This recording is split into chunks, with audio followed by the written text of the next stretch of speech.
Servus und Habidere, hier ist der Mike vom Viva la Movolution Podcast.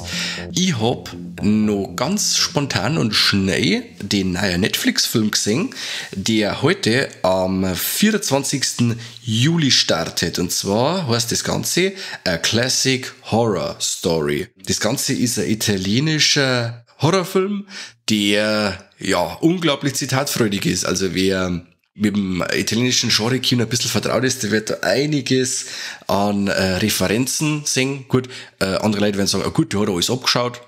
Ja, ist auch legitim. Aber ich glaube, dass es eher als Referenzen meint, weil er dann auch im Film selber wird dann sogar noch gesagt, ja, die Italiener, die können ja gar keine Horrorfilme machen.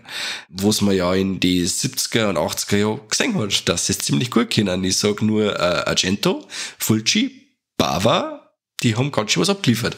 Aber wieder zurück zu unserem aktuellen Film, bei dem übrigens auch die Mathilda Lutz mitspielt. Oder ich weiß nicht, ob ich es jetzt richtig ausgesprochen habe. Der Bayer sagt, das ist Mathilda Lutz.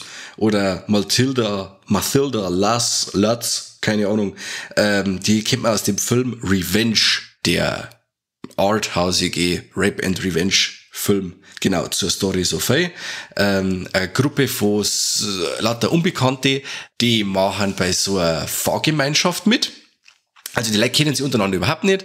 Und die einzige Auflage ist im Endeffekt, dass sie öfters einmal vom Fahrer gefilmt werden. Im Endeffekt, er sagt, er hat so einen Channel und da macht er so Videos. Auf jeden Fall fahren die los, die unterschiedlichen Leute in dem Wohnmobil. Man lernt die Leute dann ein wenig kennen und wo es herkommen und so weiter und so fort. Dann passiert ein folgenschwerer Unfall. Und plötzlich steht das Wohnmobil mitten in der Pampa. Also das steht mitten am Waldesrand, in der Nähe von so einer alten Waldhütte.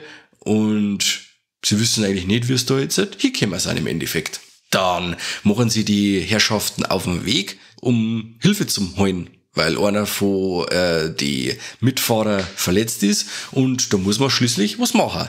Auf jeden Fall passieren seltsame Sachen und nach einiger Zeit gespannen die Protagonisten, dass am Abend wieder an derselben Stelle rauskommen, wo es am Morgen zuvor losgegangen sind. Dann heißt es, scheiße, müssen wir quasi in der Hütte übernachten, weil es nicht anders geht, weil unser Wohnmobil ist jetzt nämlich auch weg, seitdem wir wieder zurückgekommen sind.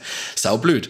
Und in der Nacht ereignen sich dann ganz, ganz seltsame Sachen. Genau, so viel zur Story. Das Ganze hat, wie eben anfangs schon erwähnt, unglaublich viel Versatzstücke aus Filmen, die man irgendwoher kennt. Also wir gehen mal einmal brutal auf die Augen, Zerstörung von Augen oder Augen in Großaufnahme. Da leiten dann die Glocken in Richtung Fulci. Dann haben wir mal eine unglaublich blutige Szene, in der ein Fuß nicht abgehauen wird, sondern umgehauen wird, wie bei Misery, der Stephen King-Verfilmung. Dann haben wir alle Szenen drin, die erinnern brutal an Midsommar. Ich sage jetzt nicht wie und warum und Ding, aber wer den Film kennt und dann den Film sieht, sagt, ja, das hat fast ein paar Midsommar-Vibes. Aber mal davon abgesehen, ohne jemals die Klasse von Midsommar zu erreichen. Dann haben wir Anspielungen an Argento drin, an Wicker Man haben wir ein paar Anspielungen drin. Oder es wird dann auch noch gesagt, hey, ja, die Waldhütte da, die schaut aus wie das Haus von Sam Raimi oder so. Also der öfters einmal einen Horrorfilm schaut, der wird in dem Film einiges an Anspielungen rauslesen können. Der Film ist wirklich ungemein spannend. Also ich war wirklich die erste Stunde, sage ich jetzt mal, war ich total begeistert. Ich bin ja sowieso einer, der bei so Sektenthematiken immer voll, ja, so Filme hat mich sofort an die Eier. Ich sag's, wie es ist. The Ritual von eben der nächste Netflix-Film, da war es auch so, also das war auch ähnlich gestaltet mit der Sektenthematik und ich habe mich unglaublich gruselt bei dem Ding. Ich sag's, wie es ist. Aber dann kriegt der Film ein Problem. Und zwar ist es dann der Twist. Also ich werde jetzt auf das nicht eingehen, was da passiert und Ding. Aber von da weg, ich habe zu meiner Frau gesagt, sag ich, jetzt versauen's, man. Leider, also ich war wirklich die erste Stunde wirklich voll dabei. Es wird eine Mythologie aufgebaut, was da in den Wäldern passiert ist und was mit den Leuten schon gemacht worden ist und dass da übernatürliche Sachen am Werk sind und so. Und ich bin schon ganz heiß, weißt du, mit Sekten und so. Wie gesagt, da hat man mich gleich. Und dann kommt der Twist und dann sage ich, scheiße. Dann hat er aber eine Schlussnote, der Film, wo ich wieder sage, wow, das ist jetzt schon wieder so krass Meta, dass ich sage, das ist schon wieder eine coole Idee. Aber wie gesagt, da hat der Film dann einmal so 20 Minuten am Ende, wo ich sage, mir war es jetzt eigentlich ein wenig bodenständiger, war es mir jetzt fast lieber gewesen. Wobei aber dann, während des Twists, der Filmtitel A Classic Horror Story erst so richtig Gewicht kriegt. Also da muss ich dann sagen, okay, aufgrund des Twists macht dann der Filmtitel wieder Sinn, weil so während des Films sagst, warum nennen die das Ding a Classic Horror Story? Keine Ahnung. Müsst euch fast anschauen. Ja, auf alle Fälle haben wir wieder mal einen italienischen Horrorfilm. Das war die letzte Zeit, oder die letzten Jahre war es ja in puncto italienisches Genre-Kino ganz schön stark. In dem Moment, wo der Film losgegangen ist, habe ich mir schon gedacht, das ist einmal ganz was anderes. Also auch von der ganzen Optik her, wie der gedreht worden ist, wie der inszeniert ist, denke ich mir, das ist anders. Also dann habe ich auch geschaut gehabt, aber gut, man kommt da gleich drauf, wenn man die ganzen Schauspieler liest und den Filmtitel dann und Ding, ja, das ist ja alles alles Italiener, gell?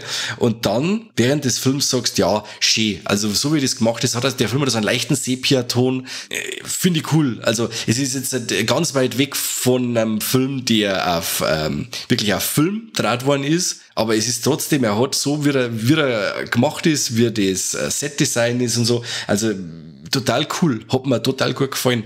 Aber wie gesagt, das große Manko an dem Ding ist dann das Ende. Ist zwar dann auch konsequent, aber hätte jetzt ich so nicht braucht. War aber jetzt keine totale Arschbombe, sage ich jetzt einmal. Man kann den gut anschauen. Wie gesagt, der Horrorfan hat dann ein wenig was zum Schmunzeln, wenn Filme erwähnt werden, die er kennt und liebt. Der Gorehound wird auf alle Fälle befriedigt, also es sind ein paar richtig blutige Sachen dabei. Wer auf abstruse Twists steht, ist da auch gut bedient. Es ist auf alle Fälle keine Zeitverschwendung. Ich habe das zwar alles schon anders gesehen und besser gesehen, aber er war sehr bemüht, Atmosphäre aufzubauen, auch von der Musik her. Die Szenen, wenn die Mythologie in Anführungszeichen erklärt wird, die da in den Wälder vor sich gegangen sein soll, tragt unglaublich zur Atmosphäre bei und schaltet auf alle Fälle das Kopfkino ein, weil man sagt, wow, leck, und man kommt dann ins Grübeln, versucht dann mitzuraten, okay, was ist jetzt da los und wie geht das aus, aber ja, im Endeffekt, der Twist macht das dann wieder alles kaputt. Gut, das Teil, ich hab's schon mal gesagt, kann man anschauen, keine Zeitverschwendung und ist ab 14. Juli bei Netflix verfügbar, eine Classic Horror Story. Ich wünsche euch viel Spaß beim Schauen. Oder fast jeder jetzt Netflix. Hat's euch rein. Irgendwie wird's schon mal 1,5 Stunden Zeit haben. War auf alle Fälle keine Zeitverschwendung. Hat Spaß gemacht. Und ich hoffe, ihr habt Spaß gehabt, mir jetzt dazu zum Hören. Vergesst nicht zum Liken, zum Teilen. Positive iTunes-Rezessionen sind mega. Freuen wir uns. Und bis zum nächsten Mal. Danke fürs Zuhören. Servus, pfiat euch.